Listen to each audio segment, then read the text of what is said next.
दोस्तों, उत्तर प्रदेश में school merger का मसला सड़क से अदालत होते हुए अब संसद जा पहुंचा है। आम आदमी पार्टी के राज्यसभा सांसद हैं संजय सिंह। उन्होंने इस मुद्दे को सदन के नियम 267 के तहत चर्चा के लिए नोटिस दिया है। The notice of Shri Sanjay Singh demands discussion over the violation of the right to education due to large-scale merger and closure of government schools in Uttar Pradesh. इसका मतलब यह है कि बाबा की नीति पर अब संसद में बहस होगी और कल के भविष्य को लेकर जो खिलवाड़ भाजपाई करने की कोशिश कर रहे हैं उसकी गूंज पूरे देश में गूंजेगी। नमस्कार, मेरा नाम हिमांशु मिश्रा है। आप देख रहे हैं 4PM न्यूज नेटवर्क। दोस्तों, आपको पता ही होगा कि उत्तर प्रदेश सरकार ने 16 जून 2025 को घोषणा की थी कि 50 से कम छात्रों वाले प्राथमिक और उच्च प्राथमिक स्कूलों को पास में मौजूद बड़े स्कूलों के साथ मर्ज कर दिया जाएगा। बाबा की इस नई नीति को स्कूल पेयरिंग मॉडल कहा गया, जिसका मकसद शिक्षा की गुणवत्ता में सुधार, संसाधनों को बेहतर इस्तेमाल करना और शिक्षकों की तैनाती को अनुकूलित करना बताया जा रहा है। सरकार का तर्क है कि कम नामांकन वाले स्कूलों में संसाधन बर्बाद होते हैं और इसका विलय करके शिक्षा व्यवस्था को ज्यादा अच्छा बनाया जा सकता है। लेकिन सवाल यह है दोस्तों कि सरकारी स्कूलों में बच्चे कम क्यों हो रहे हैं? क्या ये सरकार की नाकामी नहीं है कि पेरेंट्स अपने बच्चों को सरकारी स्कूलों में नहीं पढ़ने देना चाहते? प्राइवेट स्कूलों में लूट हो रही है, बावजूद इसके लोग वहां जाने को मजबूर हैं, या फिर वो अपने बच्चे के भविष्य को अंधकार में धकेलना पसंद कर रहे हैं, लेकिन सरकारी स्कूलों का जो हाल है उसमें पेरेंट्स राजी नहीं है वहां भेजने के लिए अपने बच्चों को। सरकार के इस फैसले पर पहले दिन से सियासी विरोध हो रहा है और अब संजय सिंह के जरिए बात संसद जा पहुंची है, और बात हो भी क्यों ना। बताया जा रहा है कि नई नीति के तहत 27,000 सरकारी स्कूलों को बंद करने या मर्ज करने की प्लानिंग चल रही है, जिससे जाहिर तौर पर लाखों बच्चे प्रभावित होंगे, उनका भविष्य प्रभावित होगा। प्रयागराज में कई स्कूलों का विलय भी शुरू हो चुका है दोस्तों, जैसे कि उंच मंडी प्राइमरी स्कूल को कंपोजिट स्कूल अतर सुया के साथ कंपाइल कर दिया गया है, मर्ज कर दिया गया है, और धरहरिया प्राइमरी स्कूल को कंपोजिट स्कूल आदर्श अल्लनगंज के साथ में मर्ज किया गया है। ऐसे में सरकार की जो मनमानी है और बच्चों के भविष्य के साथ जो खिलवाड़ हो रहा है उस पर संजय सिंह ने आवाज बुलंद की है। संजय सिंह ने इस नीति को शिक्षा के अधिकार पर हमला करार दिया है और इसे गरीब, दलित, आदिवासी, पिछड़े और अल्पसंख्यक समुदायों के बच्चों के लिए खतरनाक बताया है। संजय सिंह ने तर्क दिया है कि आरटीई अधिनियम के तहत हर 300 की आबादी के लिए 1 किलोमीटर के दायरे में स्कूल होना चाहिए।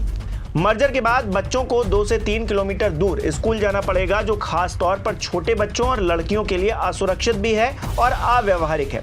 संजय सिंह ने बख्शी का तालाब लखनऊ के एक स्कूल का उदाहरण भी दिया है, जहां मर्जर के बाद बच्चों को व्यस्त सड़क और जंगल से होकर 2.5 किलोमीटर पैदल चलना पड़ता है, जिसमें बंदरों का खतरा भी है।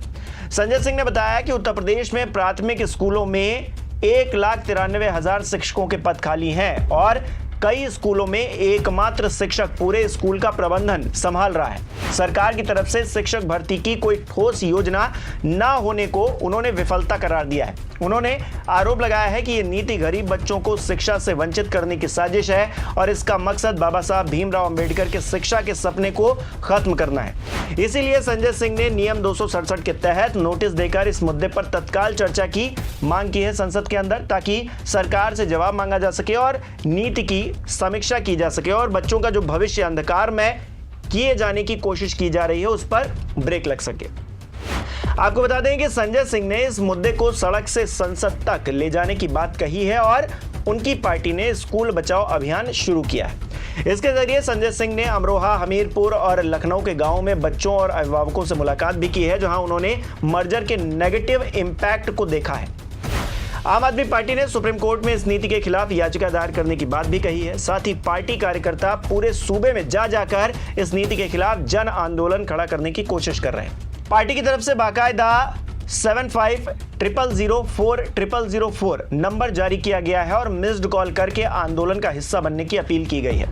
संजय सिंह ने एक ट्वीट में जानकारी देते हुए बताया है कि 2 अगस्त को आम आदमी पार्टी राजधानी लखनऊ में यानी कि बाबा की नाक के नीचे स्कूल बचाओ आंदोलन करने जा रही है।